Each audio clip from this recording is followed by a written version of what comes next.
साईं सच्चरित्र अध्याय 2। ग्रंथ लेखन का ध्येय।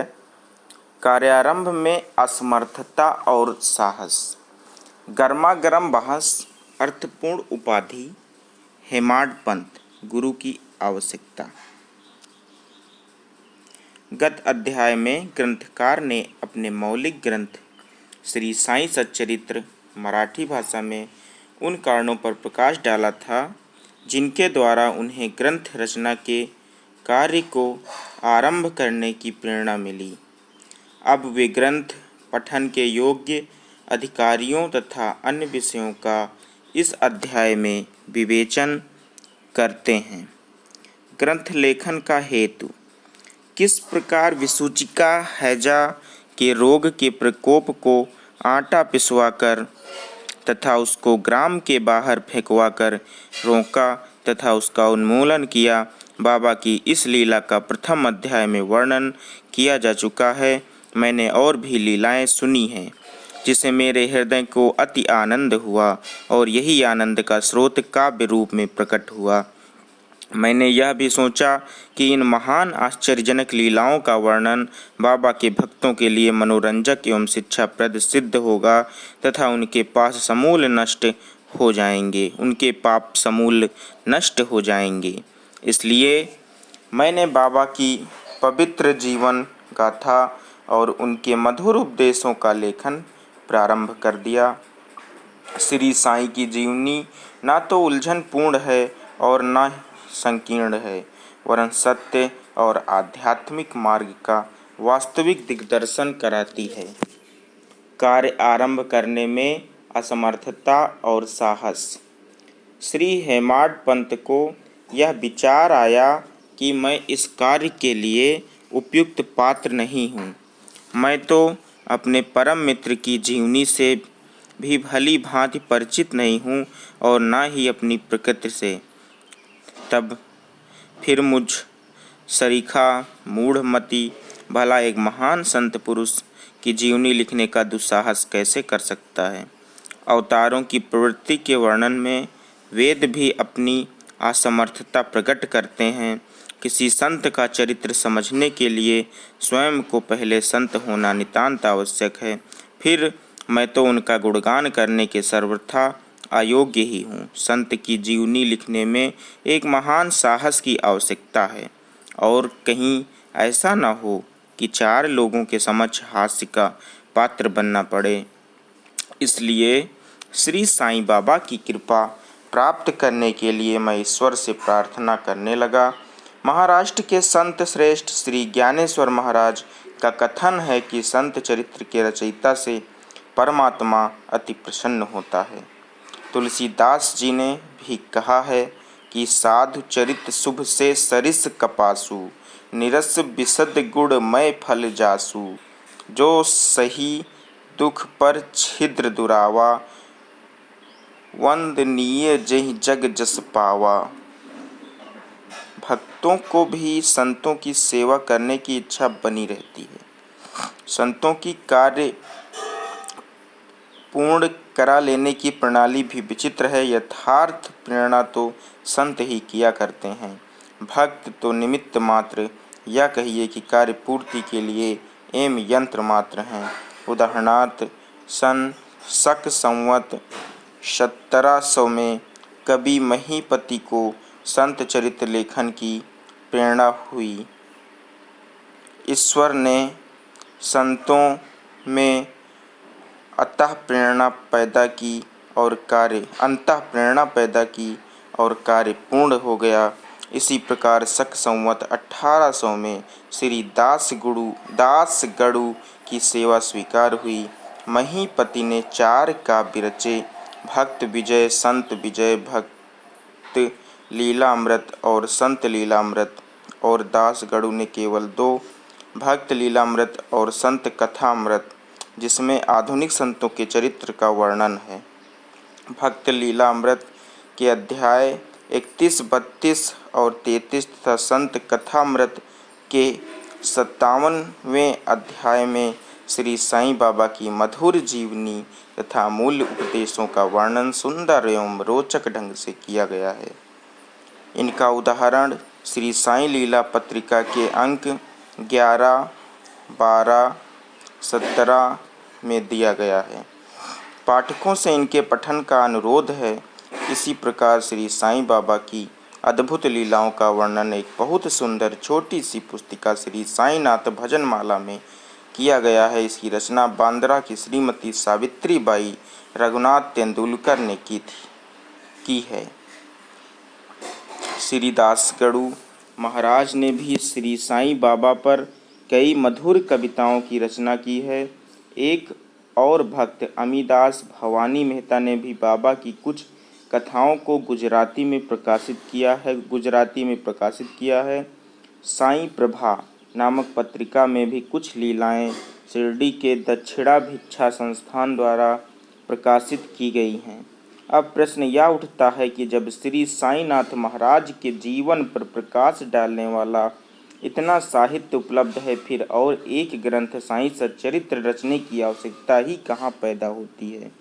इसका उत्तर केवल यही है कि श्री साईं बाबा की जीवनी सागर के सदृश अगाध है, विस्तृत और अथाह है। यदि उसमें गहरे गोते लगाए जाएं तो ज्ञान एवं भक्ति रूपी अमूल्य रत्नों की सहज ही प्राप्ति हो सकती है, जिसे मुमुक्षुओं का बहुत लाभ होगा। श्री साईं बाबा की जीवनी, उनके दृष्टांत एवं उपदेश महान आश्चर्य से परिपूर्ण है। दुख और दुर्भाग्यग्रस्त मानवों को इनसे शांति और सुख प्राप्त होगा तथा लोक व परलोक में श्रेयस की प्राप्ति होगी। यदि श्री साईं बाबा के उपदेशों का, जो कि वैदिक शिक्षा के समान ही मनोरंजक और शिक्षाप्रद हैं, ध्यानपूर्वक श्रवण एवं मनन किया जाए तो भक्त को अपने मनोवांछित फल की प्राप्ति हो जाएगी, अर्थात ब्रह्मा से अभिन्नता, अष्टांग योग की सिद्धि और समाधि आनंद आदि की प्राप्ति सरलता से हो जाएगी। यह सोचकर ही मैंने चरित्र की कथाओं को संकलित करना प्रारंभ कर दिया। साथ ही यह विचार भी आया कि मेरे लिए सबसे उत्तम साधना भी केवल यही है। जो भोले भाले प्राणी श्री साईं बाबा के दर्शनों से अपने नेत्र सफल करने के सौभाग्य से वंचित रहे हैं, उन्हें यह चरित्र अति आनंददायक प्रतीत होगा। अतः मैंने भी अपना अहंकार उनके श्री चरणों पर न्यौछावर कर दिया। मैंने सोचा कि अब मेरा पथ अति सुगम हो गया है और बाबा मुझे इहलोक और परलोक में सुखी बना देंगे। मैं स्वयं बाबा की आज्ञा प्राप्त करने का साहस नहीं कर सकता था, अतः मैंने श्री माधवराव उपनाम सामा से, जो कि बाबा के अंतरंग भक्तों में से थे, इस हेतु प्रार्थना की। उन्होंने इस कार्य के निमित्त श्री साईं बाबा से विनम्र शब्दों में इस प्रकार प्रार्थना की, ए अरड़ा साहेब, आपकी जीवनी लिखने के लिए अति उत्सुक हैं, परंतु आप कृपया ऐसा न कहना कि मैं तो एक फकीर हूँ तथा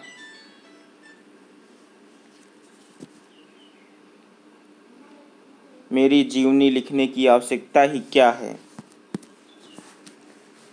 आपकी केवल कृपा और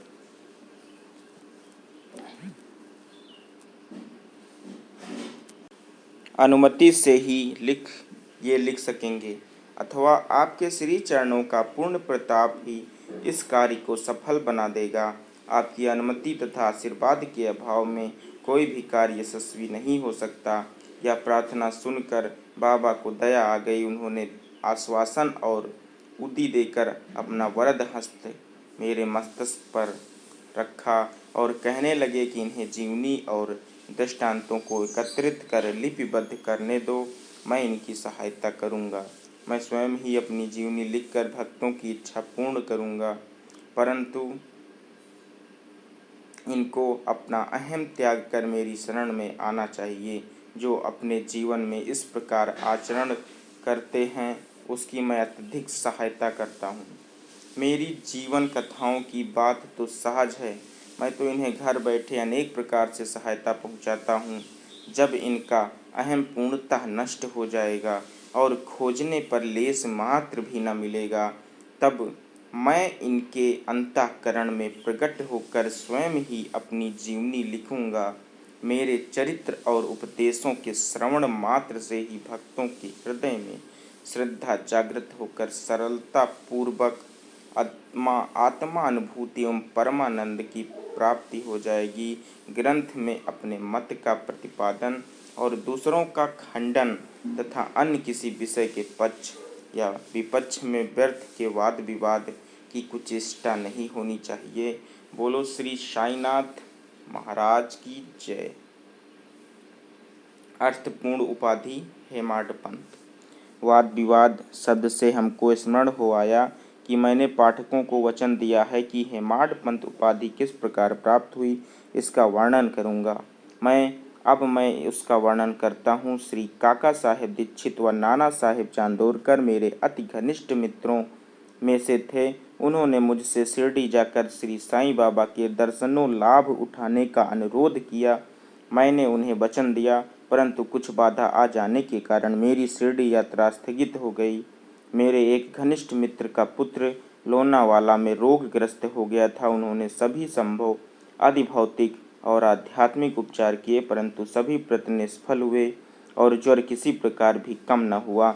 यह घटना देखकर मुझे विचार आया कि जब गुरु एक बालक के प्राणों की भी रक्षा करने में असमर्थ हैं, तब उनकी उपयोगिता ही क्या है, और जब उनमें कोई सामर्थ्य ही नहीं, तब फिर शिरडी जाने से क्या प्रयोजन। ऐसा सोचकर मैंने यात्रा स्थगित कर दी, परंतु जो होना है वह तो होकर ही रहेगा, और वह इस प्रकार हुआ। प्रांताधिकारी नाना साहेब चांदोरकर बसई के दौरे पर जा रहे थे। वे ठाड़ा से दादर पहुँचे तथा बसई जाने वाली गाड़ी की प्रतीक्षा कर रहे थे। उसी समय बांद्रा लोकल आ पहुँची, जिसमें बैठकर वे बांद्रा पहुँचे तथा शिरडी यात्रा स्थगित करने के लिए मुझे आड़े हाथों लिया। नाना साहेब का तर्क मुझे उचित तथा सुखदायी प्रतीत हुआ, और इसके फलस्वरूप मैंने उसी रात्रि शिरडी जाने का निश्चय किया और सामान बांधकर शिरडी को प्रस्थान कर दिया। मैंने सीधे दादर जाकर वहां से मनमाड की गाड़ी पकड़ने का कार्यक्रम बनाया।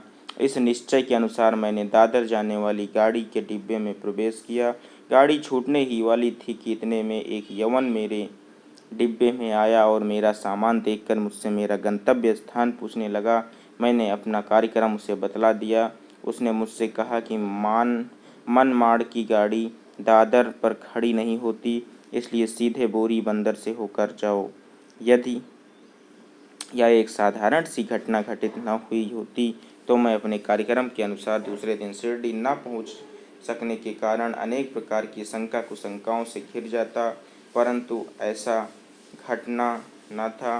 भाग्य ने साथ दिया और दूसरे दिन 9 से 10 बजे के पूर्व ही मैं शिरडी पहुंच गया। यह सन 1910 की बात है, जब प्रवासी भक्तों के ठहरने के लिए साठेवाड़ा ही एकमात्र स्थान था। तांगे से उतरने पर मैं साईं बाबा के दर्शन के लिए बड़ा लालायित था। उसी समय भक्त प्रवर श्री तात्या साहब नूलकर मस्जिद से लौटे ही थे। उन्होंने बतलाया कि इस समय श्री साईं बाबा मस्जिद के मोड़ पर ही हैं। अभी केवल उनका प्रारंभिक दर्शन ही कर लो और फिर स्नान आदि से निवृत्त होने के पश्चात सुविधा से भेंट करने जाना। यह सुनते ही मैं दौड़ कर गया और बाबा की चरण वंदना की। मेरी प्रसन्नता का पारावार न रहा। मुझे क्या नहीं मिल गया था। मेरा शरीर उल्लसित सा हो गया। क्षुधा और तृषा की सुधि जाती रही। जिस क्षण से उनके भय विनाशक चरणों को का स्पर्श प्राप्त हुआ, मेरे जीवन में एक नूतन आनंद प्रवाह बहने लगा। मैं उनका स्मरण कर उन्हें मानसिक प्रणाम किया करता हूँ। जैसा कि मेरे अनुभव में आया कि साईं के दर्शन में ही यह विशेषता है कि विचार परिवर्तन, सांसारिक भोगों से वैराग्य बढ़ता जाता है। केवल गत जन्मों के अनेक शुभ संस्कार एकत्रित होने पर ही ऐसा दर्शन प्राप्त होना सुलभ हो सकता है। पाठकों, मैं आपसे शपथ पूर्वक कहता हूँ कि यदि आप श्री साईं बाबा को एक दृष्टि भरकर देख लेंगे तो आपको संपूर्ण विश्व ही साईंमय दिखलाई पड़ेगा। गर्मा गर्म बहस। शिरडी पहुँचने के प्रथम दिन ही बाला साहेब तथा मेरे बीच गुरु की आवश्यकता पर वाद विवाद छिड़ गया। मेरा मत था कि स्वतंत्रता त्याग कर पराधीन क्यों होना, तथा जब कर्म करना पड़ता है तब गुरु की आवश्यकता ही कहाँ रही। प्रत्येक को पूर्ण प्रयत्न कर स्वयं को आगे बढ़ाना चाहिए। गुरु शिष्य के लिए करता ही क्या है, वह तो सुख से निद्रा का आनंद लेता है। इस प्रकार मैंने स्वतंत्रता का पक्ष लिया और बाला साहब ने प्रारब्ध का। उन्होंने कहा कि जो विधि लिखित है वह घटित होकर रहेगा। इसमें उच्च कोट के महापुरुष भी असफल हो गए हैं। कहावत है, मेरे मन कछु और है, विधाता के कछु और। फिर परामर्श युक्त शब्दों में बोले, भाई साहब, यह निर्विद्यता छोड़ दो, यह अहंकार तुम्हारी कुछ भी सहायता न कर सकेगा। इस प्रकार दोनों पक्षों के खंडन मंडन में लगभग 1 घंटा व्यतीत हो गया और सदैव की भांति कोई निष्कर्ष न निकला। इसलिए तंग और विवश होकर विवाद स्थगित करना पड़ा। इसका परिणाम यह हुआ कि मेरी मानसिक शांति भंग हो गई तथा मुझे अनुभव हुआ कि जब तक घोर दैहिक बुद्धि और अहंकार न हो तब तक विवाद संभव नहीं। वस्तुतः यह अहंकार ही विवाद की जड़ है। जब अन्य लोगों के साथ मैं मस्जिद गया तब बाबा ने काका साहेब को संबोधित कर प्रश्न किया कि साठेवाड़ा में क्या चल रहा था, किस विषय में विवाद था। फिर मेरी ओर दृष्टिपात कर बोले कि इन हेमाड पंथ ने क्या कहा। ये शब्द सुनकर मुझे अधिक अचंभा हुआ। साठेवाड़ा और मस्जिद में पर्याप्त अंतर था। सर्वज्ञ या अंतर्यामी हुए बिना बाबा को विवाद का ज्ञान कैसे हो सकता था। मैं सोचने लगा कि बाबा हेमाड पंथ के नाम से मुझे क्यों संबोधित करते हैं। यह शब्द तो हेमाद्रि पंथ का अपभ्रंश है। हेमाद्रि पंथ देवगिरी के यादव राजवंशी महाराजा महादेव और रामदेव के विश्वविख्यात मंत्री थे। वे उच्च कोटि के विद्वान, उत्तम प्रकृति और चतुर्वर्ग चिंतामणि, जिसमें आध्यात्मिक विषयों का विवेचन है, और राज प्रशस्ति जैसे उत्तम काव्यों के रचयिता थे। उन्होंने ही हिसाब किताब रखने की नवीन प्रणाली का आविष्कार किया था और बही खाते की पद्धति को जन्म दिया था। और कहाँ मैं इसके विपरीत एक अज्ञानी, मूर्ख और मंदमति हूँ। अतः मेरी समझ में यह न आ सका कि मुझे इस विशेष उपाधि से विभूषित करने का क्या तात्पर्य है। गहन विचार करने के पर मैं इस निष्कर्ष पर पहुंचा कि कहीं मेरे अहंकार को चूर्ण करने के लिए ही तो बाबा ने इस अस्त्र का प्रयोग नहीं किया है, ताकि मैं भविष्य में सदैव के लिए निराभिमानी एवं विनम्र हो जाऊं। अथवा कहीं यह मेरे वाक्य चातुर्य के उपलक्ष्य में मेरी प्रशंसा तो नहीं है। भविष्य में पर दृष्टिपात करने से प्रतीत होता है कि बाबा के द्वारा हेमाड पंथ की उपाधि से विभूषित करना कितना अर्थपूर्ण और भविष्य गोचर था। सर्वविदित है कि कालांतर में दाभोलकर ने श्री साईं बाबा संस्थान का प्रबंध कितने सुचार एवं विद्वत्तापूर्ण ढंग से किया था। हिसाब किताब आदि कितने उत्तम प्रकार से रखे तथा साथ ही साथ महाकाव्य साईं सच्चरित्र की रचना भी की। इस ग्रंथ में महत्वपूर्ण और आध्यात्मिक विषयों जैसे ज्ञान, भक्ति, वैराग्य, शरणागति और आत्मनिवेदन आदि का समावेश है। गुरु की आवश्यकता, इस विषय में बाबा ने क्या उद्गार प्रकट किए, इस पर हेमाड पंथ द्वारा लिखित कोई लेख या स्मृति पत्र प्राप्त नहीं है, परंतु काका साहेब दीक्षित ने इस विषय पर उनके लेख प्रकाशित किए हैं। बाबा से भेंट करने के दूसरे दिन हेमाड पंथ और काका साहेब ने मस्जिद में जाकर घर लौटने की अनुमति मांगी। बाबा ने स्वीकृति दे दी। किसी ने प्रश्न किया, बाबा कहाँ जाएं? उत्तर मिला, ऊपर जाओ। प्रश्न, मार्ग कैसा है? बाबा, अनेक पंथ हैं, यहाँ से भी एक मार्ग है, परंतु यह मार्ग दुर्गम है तथा सिंह और भेड़िए भी मिलते हैं। काका साहेब, यदि पथ प्रदर्शक भी साथ हो तो बाबा तब कोई कष्ट न होगा। पथ प्रदर्शक तुम्हारी सिंह, भेड़िए और खंदकों से रक्षा कर तुम्हें सीधे निर्दिष्ट स्थान पर पहुंचा देगा, परंतु उसके अभाव में जंगल में मार्ग भूलने या गड्ढे में गिर जाने की संभावना है। दाभोलकर भी उपर्युक्त प्रसंग के अवसर पर वहां उपस्थित थे। उन्होंने सोचा कि जो कुछ बाबा कह रहे हैं वह गुरु की आवश्यकता क्यों है। इस प्रश्न का उत्तर है, उन्होंने सदा के लिए मन में यह गांठ बांध ली कि अब कभी इस विषय पर वाद विवाद नहीं करेंगे कि स्वतंत्र या परतंत्र व्यक्ति आध्यात्मिक विषयों के लिए कैसा सिद्ध होगा। प्रयुक्त इसके विपरीत यथार्थ में परमार्थ लाभ केवल गुरु के उपदेश पालन में ही निहित है। इन उपदेशों का वर्णन मूल काव्य ग्रंथ के इसी हुए भी आत्मानुभूति के लिए राम को अपने गुरु वशिष्ठ और कृष्ण को अपने गुरु संदीपनी की शरण में जाना पड़ा था। इस मार्ग में उन्नति प्राप्त करने के लिए केवल श्रद्धा और धैर्य ये ही दो गुण सहायक हैं। बोलो श्री साईनाथ महाराज की जय। श्री सद्गुरु साईनाथार्पणमस्तु। शुभम भवति। ओम साई राम।